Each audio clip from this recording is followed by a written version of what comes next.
Kemudian salawat beserta salam senantiasa kita sanjungkan buat Nabi kita yang mulia Muhammad sallallahu alaihi wasallam, yang dengan perjuangannya Allah Subhanahu wa taala mengeluarkan manusia minaz zulumat ilan nur, dari berbagai macam kegelapan, dari berbagai macam kesesatan, penyimpangan, kekufuran dan kesyirikan yang ada pada saat itu, kepada apa? Ilan nur, kepada cahaya, kepada kebenaran Islam yang hingga hari ini tetap kita rasakan.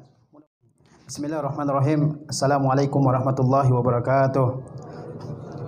Alhamdulillahirabbil alamin wal aqibatu lil muttaqin wala udwana illa 'alal zalimin.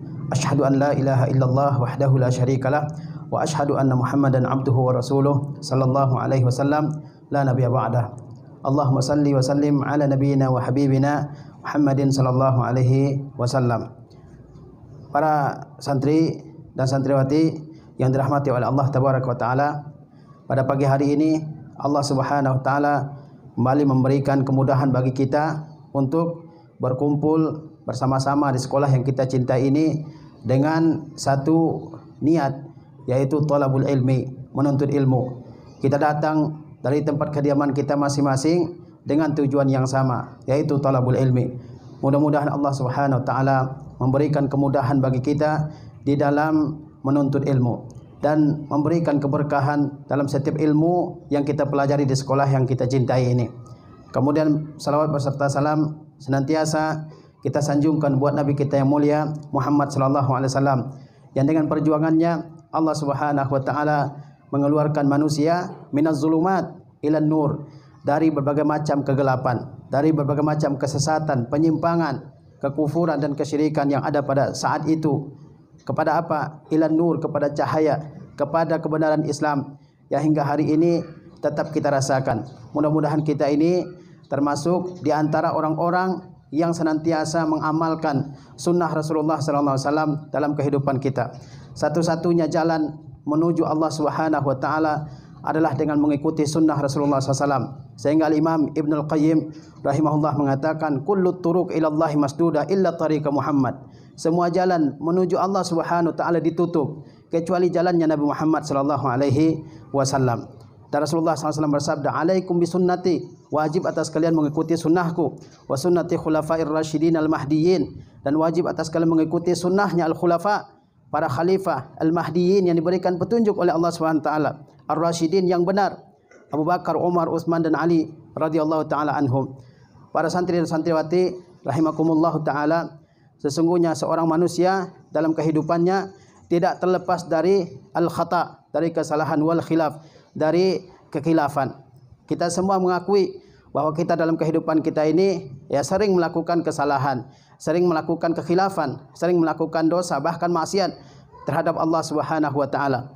Ya, sebagaimana Rasulullah SAW bersabda, kullu bani Adam khata, semua manusia adalah khata, yang banyak melakukan kesalahan. Wa khairul khata'in at-tawwabun, dan sebaik-baik orang yang melakukan kesalahan adalah at-tawwabun, yang setelah melakukan kesalahan mereka bertaubat dan benar-benar bertaubat kepada Allah Subhanahu wa taala. Tidak ada yang suci dari dosa. Kita manusia biasa, ada an-nafsul ammaratu bisu, ada di dalam diri kita nafsu yang mendorong kepada keburukan, ada setan, ada lingkungan dan sebagainya yang mendorong kita semua untuk melakukan dosa dan maksiat. Oleh sebab itu, ya, setiap hari mungkin kita melakukan dosa, melakukan kesalahan.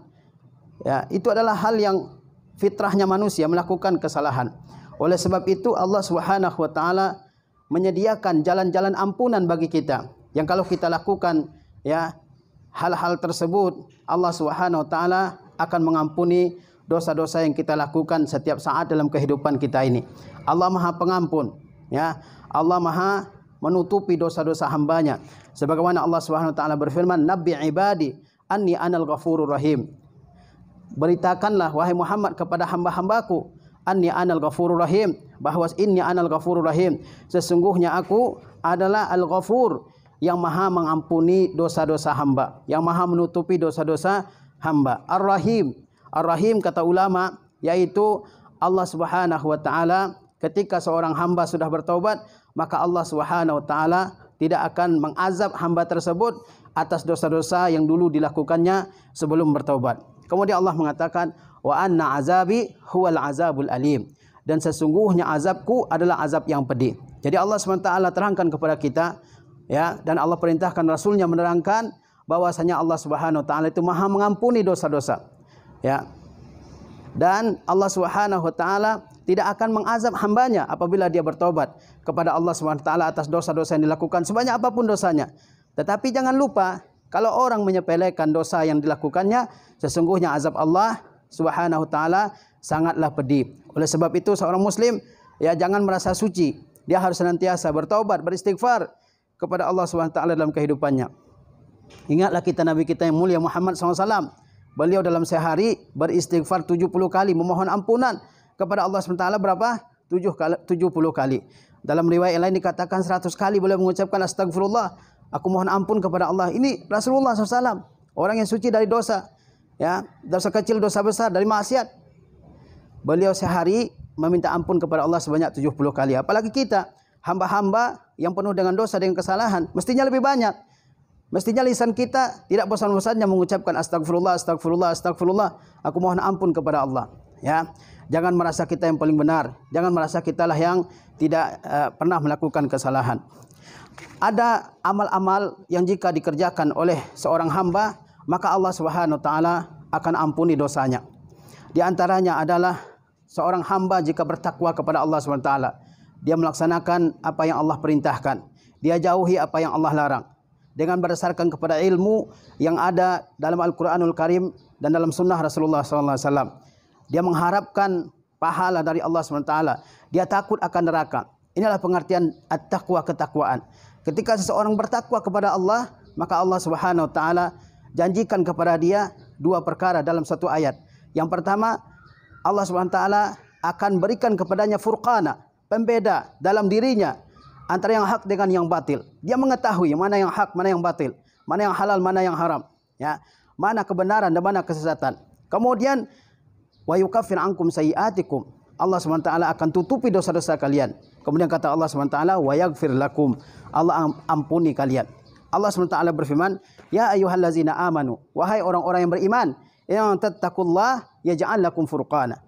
Jika kalian bertakwa kepada Allah, melaksanakan apa yang Allah perintahkan, menjauhi apa yang Allah larang, dengan mengharapkan pahala dari Allah, karena takut kepada siksa Allah Subhanahu Wa Taala, pertama, Allah akan jadikan untuk kalian furqan, pembeda dalam diri kalian, untuk mengetahui yang mana yang hak, mana yang batil. Kemudian Allah akan tutupi dosa-dosa kalian, dan Allah ampuni dosa kalian. Ya, Allah ampuni dosa-dosa yang kalian lakukan. Ini adalah salah satu amal yang bisa menutupi dosa-dosa yang kita lakukan dalam kehidupan kita ini, yaitu senantiasa bertakwa kepada Allah Subhanahu Wa Taala, senantiasa melaksanakan perintah Allah meskipun berat, meskipun terasa berat dalam diri kita, harus kita lawan diri kita untuk melaksanakan apa yang Allah perintahkan. Meskipun berat larangan Allah SWT, susah untuk kita tinggalkan, tapi kita harus, ya, berjuang dalam diri kita untuk meninggalkan apa yang dilarang oleh Allah Subhanahu Wa Taala. Kemudian, ya, amal yang lain yang bisa mengampuni dosa kita di sisi Allah SWT adalah senantiasa mengikuti sunnah Rasulullah SAW dalam perkara apa saja. Allah Subhanahu Wa Taala berfirman, "Qul in kuntum tuhibbunallaha fattabi'uni." Katakanlah wahai Muhammad, jika kalian mengikutiku, yakni Rasulullah SAW, jika kalian mencintai Allah Subhanahu Wa Taala, fattabi'uni, maka kalian ikutilah aku. Yakni jika kalian mengaku bahwa kami ini adalah orang-orang yang mencintai Allah, maka harus ada buktinya. Apa buktinya?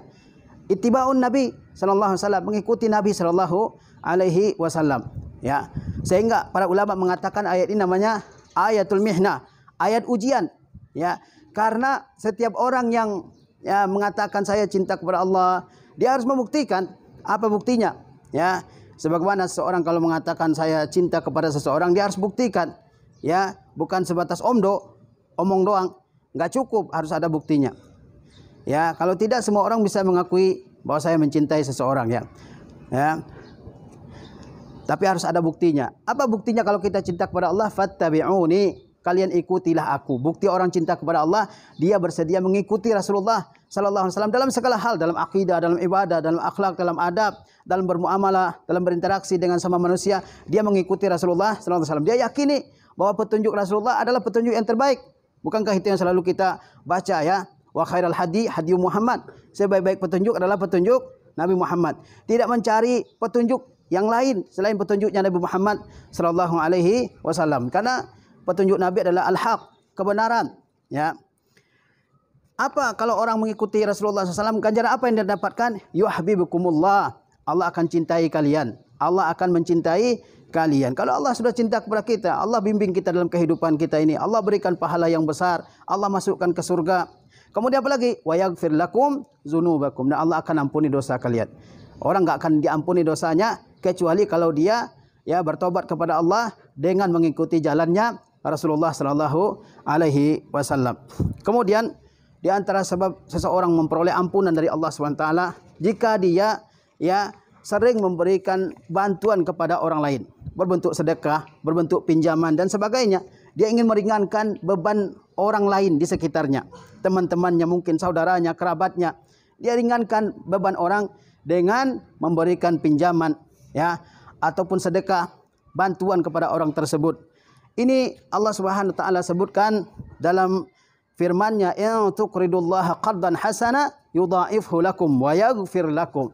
Jika kalian meminjamkan harta kalian kepada Allah, sebuah pinjaman yang baik, ya, bukan meminjamkan kepada Allah, tapi meminjamkan kepada Allah yang membutuhkan. Ya, kita pinjamkan harta kita kepada orang yang membutuhkan bantuan, pinjaman dari kita. Ya, itu adalah suatu kemuliaan, suatu amal yang baik. Ya, apa ganjarannya dari sisi Allah SWT? Yudha'ifhu lakum. Allah akan lipat gandakan harta kalian. Ya, jangan pelit jadi orang. Kalau ada orang yang memerlukan bantuan, bantu aja dengan kesanggupan yang ada pada kita. Allah SWT sediakan ganjaran yang berlipat ganda. Yudha'ifhu lakum. Allah sediakan ganjaran yang berlipat ganda. Kemudian apa lagi? Wa yaghfir lakum. Dan Allah akan ampuni dosa kalian. Ya, siapa yang enggak senang kalau kesalahan-kesalahannya dihapuskan, diampuni oleh Allah Subhanahu wa taala. Kemudian ya, di antara sebab-sebab seseorang mendapatkan ampunan dari sisi Allah Subhanahu wa taala adalah memaafkan orang yang berbuat buruk kepada kita. Ada orang bersikap buruk kepada kita lewat kata-katanya, lewat perbuatannya, lewat sikapnya. Kita maafkan, ya. Kita maafkan. Kita terima perbuatan buruknya itu dengan hati yang lapang. Ini sebab ampunan dari Allah Subhanahu wa taala. Allah berfirman, wala ya'tali ulil fadli minkum wasa'ah ayyutu ulil qurba wal masakin wal muhajirin fi sabilillah wal ya'fu wal yasfahu ala tuhibbuna an yaghfirallahu lakum. Allah berfirman, janganlah orang-orang yang punya kelebihan dan kelapangan di antara kalian bersumpah tidak memberikan bantuan kepada karib kerabatnya dan kepada orang-orang miskin dan orang-orang yang berhijrah di jalan Allah. Wal ya'fu, hendaklah mereka memaafkan. Wal yasfahu, hendaklah mereka lapang dada. Ala tuhibbuna an yaghfirallahu lakum. Apakah kalian tidak suka apabila Allah mengampuni kalian? Ayat ini terkait dengan ya tuduhan yang disebut dalam tarikh dengan hadisatul ifki, kejadian ifki, yaitu ketika Rasulullah SAW bersama istrinya Aisyah radhiyallahu taala anha berangkat dalam sebuah perperangan, kemudian pulang, dan dalam perjalanan Aisyah kehilangan kalung yang dipinjamnya dari kakaknya Asma bintu Abi Bakar As-Siddiq radhiyallahu taala anhu. Maka Aisyah mencari kalungnya, kemudian pasukan sudah pergi, pasukan perang sudah berangkat, dia ketinggalan. Kemudian datanglah seorang sahabat yang memang biasa dalam perperangan, dia adalah orang yang terakhir ya di dalam barisan. Safwan ya. Kemudian dia Aisyah radhiyallahu taala anha naik ke seekor onta, kemudian ontanya berjalan menyusul ya pasukan yang telah berlalu. Pada pagi harinya orang-orang munafik di Madinah mereka menyebarkan bahwa Aisyah radhiyallahu taala anha sudah melakukan suatu perbuatan ya dosa dengan seorang sahabat Safwan ya. Dan salah satu ya kerabat Abu Bakar As-Siddiq, ayahnya Aisyah radhiyallahu taala anha, namanya Mistah. Dia adalah salah seorang yang miskin dan selalu diberikan bantuan oleh Abu Bakar. Abu Bakar orang yang hartanya banyak, dia selalu membantu Mistah ini. Akan tetapi Mistah ini termasuk di antara orang yang menyebarkan berita bohong tersebut. Dia membicarakan ya. Dia ceritakan kepada orang berita bohong tersebut bahwa Aisyah melakukan suatu dosa dengan seorang sahabat Safwan ya. Maka Abu Bakar bersumpah, saya tidak akan berikan bantuan lagi kepada Mistah. Ya. Kemudian dia bersumpah, saya demi Allah tidak akan memberikan bantuan lagi sama sekali kepada Mistah. Padahal Abu Bakar punya kekayaan, punya kelebihan dari segi harta. Kemudian Allah turunkan ayat tadi, wala ya'tali ulil fadli minkum wasa'ah. Janganlah orang-orang yang memiliki kelebihan dan kelapangan di antara kalian, dia bersumpah an yu'tu ulil qurba, untuk tidak memberikan bantuannya kepada karib kerabatnya, ya, kepada orang-orang miskin dan orang-orang yang berhijrah di jalan Allah Subhanahu wa taala. Terus berikan. Ini perintah Allah Subhanahu wa taala. Dia akan bertobat dan memang bertobat dari apa yang diucapkannya tersebut. Kemudian kata Allah, ala tuhibbuna an yaghfirallahu lakum? Apakah kalian tidak suka kalau Allah mengampuni kalian? Ya, sebelumnya Allah mengatakan wal ya'fu wal yasfahu. Hendaklah dia memaafkan, hendaklah dia berlapang dada. Ya, banyak orang ketika ada orang bersalah kepadanya, dia enggak bisa memaafkan. Ya, bahkan dia mengatakan saya maafkan tapi saya enggak bisa lupakan. Ya, maafkan. Sebagaimana kita juga senang kalau kita bersalah lalu dimaafkan oleh orang, maka hendaklah kita juga demikian. Ketika ada orang bersalah, maka hendaklah kita memaafkan kesalahan orang tersebut, ya. Karena itu akan mendatangkan kecintaan dari Allah Subhanahu wa taala. Kemudian di antara sebab-sebab ampunan dari Allah Subhanahu wa taala adalah ketika seseorang terjatuh ke dalam perbuatan dosa, dia mengakui dosa tersebut, ya, di hadapan Allah Subhanahu wa taala. Orang berbuat dosa, ya, entah dosa apa saja, dia mengakui bahwa dia melakukan dosa tersebut dan dia memohon ampunan kepada Allah Subhanahu wa taala. Ini Allah janjikan ampunan kepadanya. Allah SWT berfirman, "Wa may ya'mal su'a." Barang siapa saja, ya, yang melakukan perbuatan buruk apa saja, ya. Aw yazlim nafsahu, atau dia menzalimi dirinya dengan melakukan dosa, dengan melakukan maksiat, ya. Kemudian apa? Summa yastaghfirullah, kemudian dia meminta ampun kepada Allah SWT. Orang berbuat zalim, ya, orang berbuat buruk, orang melakukan dosa, kemudian dia beristighfar, meminta ampunan kepada Allah SWT. Ya, ini yang harus dibiasakan dalam kehidupan kita sehari-hari. Yajidillaha ghafurur rahima, dia akan mendapati Allah Ghafur, Maha mengampuni, Maha menutupi dosa. Ya, sebanyak apapun dosa Allah akan ampuni. Rahiman, Maha mengasihi. Allah tidak azab seseorang hamba kalau dia sudah bertobat. Siapapun, orang kafir bertobatnya dengan masuk Islam, orang mukmin bertobatnya dari dosa-dosanya dengan meninggalkan dosa-dosa tersebut. Kalau sudah bertaubat, maka Allah SWT tidak akan mengazab hamba tersebut. Allah Maha Pengampun, Allah tidak akan bongkar, ya, dosa yang dilakukan oleh seorang hamba, dan Allah tidak akan mengazab hamba tersebut kalau dia benar-benar sudah bertaubat kepada Allah Subhanahu wa taala. Kemudian, ya, di antara sebab-sebab seseorang hamba mendapatkan ampunan dari sisi Allah SWT adalah menyempurnakan wudu dan mengerjakan salat wajib setelahnya. Antum harus wudu dengan sempurna, ya. Wudu sebagaimana yang diajarkan oleh Rasulullah SAW. Nah, ini di antara fadilahnya adalah akan memperoleh ampunan dari sisi Allah Subhanahu wa taala. Diriwayatkan dari Utsman ibnu Affan radhiyallahu taala anhu, Rasulullah SAW bersabda, "Ma min imri'in," tidak ada seorang pun, ya tawadda, yang ia berwudu, fayuhsinul wudu'ahu, lalu dia berwudu dengan baik. Maksud berwudu dengan baik adalah mengikuti cara wudu Rasulullah SAW. Summa yaqumu ila shalah, kemudian dia tegak untuk mendirikan salat. Salat apa? Al-maktubah, salat maktubah. Fayusalliha, lalu dia mengerjakannya, ya, sebaik mungkin. Illa ghufira lahu ma bainaha wa bainas salatil ukhra, kecuali diampuni baginya antara salat tersebut dengan salat yang lain. Ya, kata Rasulullah SAW, seseorang hamba, ya, dia berwudu dengan baik, dengan benar. Kemudian dia pergi ke masjid, mengerjakan salat sebagaimana yang dia kerjakan oleh Rasulullah SAW, dengan sebaik mungkin, dengan sesempurna mungkin. Jangan salat asal-asalan, ya, yang penting salat, ya.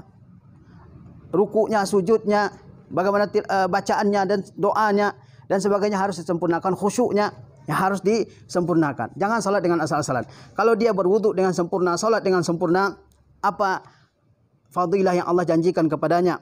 Ya, kata Rasulullah SAW, illa ghufira lahu ma bainaha wa bainas salatil ukhra, kecuali diampuni baginya antara salat tersebut dengan salat yang lain. Hatta yusalliyaha, hingga dia mengerjakannya. Ya, ini harus diperhatikan betul oleh kita. Ketika wudu harus betul-betul wudunya itu sesuai dengan contohkan oleh Rasulullah SAW. Jangan wudu ya menurut cara kita sendiri, tapi wudulah sesuai dengan cara yang paling benar yang diajarkan oleh Rasulullah sallallahu alaihi wasallam. Belajar terus ya.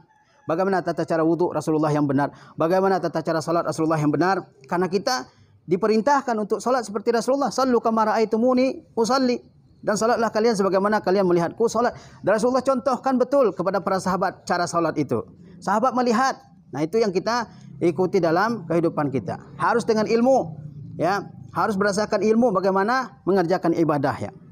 Kemudian ya, di antara sebab mendapatkan ampunan adalah mengucapkan raditu billahi rabba wa bil islami dina wa bi Muhammadin sallallahu alaihi wasallam nabiyya wa rasula, ketika mendengar muazin mengucapkan tasyahud. Ketika muazin mengucapkan tasyahud, asyhadu an la ilaha illallah ya, asyhadu an la ilaha illallah, maka di saat itu seorang yang mendengarkan azan dianjurkan untuk mengucapkan apa? Raditu billahi rabba wa bil islami dina wa bi Muhammadin nabiyyan wa rasula. Aku ridha Allah sebagai Rabbku. Aku ridha ya Muhammad sebagai rasulku, dan aku ridha Islam sebagai agamaku. Ini diucapkan ketika sebagian ulama, dan ini yang lebih dikuatkan oleh ulama, mengucapkan doa ini ketika mendengar muadzin sedang bertasyahud, mengucapkan asyhadu an la ilaha illallah ya. Kata Rasulullah SAW, man qala hina yashhadul muazzin asyhadu an la ilaha illallah wahdahu la syarikalah wa asyhadu anna Muhammadan abduhu wa rasuluh raditu billahi rabba wa bi Muhammadin nabiyya wa rasulah wa bil islam madina wa ghafarallahu lahu, rawahu Muslim. Kata Rasulullah, barang siapa yang mengucapkan ya apa yang diucapkan raditu billahi rabba wa bi Muhammadin nabiyya wa bil islam madina, dia mengucapkan itu ketika muazin mengucapkan asyhadu an la ilaha illallah wa asyhadu anna Muhammadar rasulullah, kata Rasulullah SAW, ghafarallahu lahu, Allah akan ampuni ya, Allah akan ampuni dosa-dosanya. Jadi jangan bercanda ketika muazin, ketika kita berada di masjid, jangan diam aja atau tidur atau melakukan hal yang lain. Jawab ya azan tersebut. Di antaranya adalah mengucapkan raditu billahi rabba wa bil islami dina wa bi Muhammadin nabiyyan wa rasula. Kapan itu diucapkan? Ketika kita mendengar muazin sedang mengucapkan asyhadu an la ilaha illallah dan asyhadu anna Muhammadan rasulullah ya. Dan banyak lagi sebab-sebab ampunan dari Allah Subhanahu wa taala yang terdapat di dalam Al-Qur'anul Karim dan dalam sunnah Rasulullah sallallahu alaihi wasallam. Kenapa banyak ya sebab-sebab ampunan? Karena mungkin di antara hamba ada yang mudah melakukan suatu amal tapi berat bagi dia melakukan amal yang lain. Agar dia tidak luput dari sebab-sebab ampunan, dia melakukan yang mudah bagi dia, yang ringan bagi dia. Oleh sebab itu dalam agama kita ya, turukul khairi katsira, jalan-jalan kebaikan itu banyak. Mana yang mudah kita lakukan, kita lakukan. Ya, dan ini di antara ya sebab-sebab seorang hamba mendapatkan ampunan. Kemudian jangan lupa bahwa kita harus senantiasa memohon ampunan kepada Allah Subhanahu wa taala atas dosa-dosa kita, atas kesalahan-kesalahan kita. Jangan lisan kita ini paling jarang mengucapkan istighfar. Lebih banyak yang keluar adalah celaan, ya. Jangan sampai seperti itu seorang muslim. Dia harus sering mengucapkan istighfar, astagfirullah, astagfirullah ya dalam kehidupannya. Nah, ini ya apel tausiah yang bisa Ustaz sampaikan pada pagi hari ini. Hadza wallahu li taufiq. Wassalamualaikum warahmatullahi wabarakatuh. Alhamdulillah.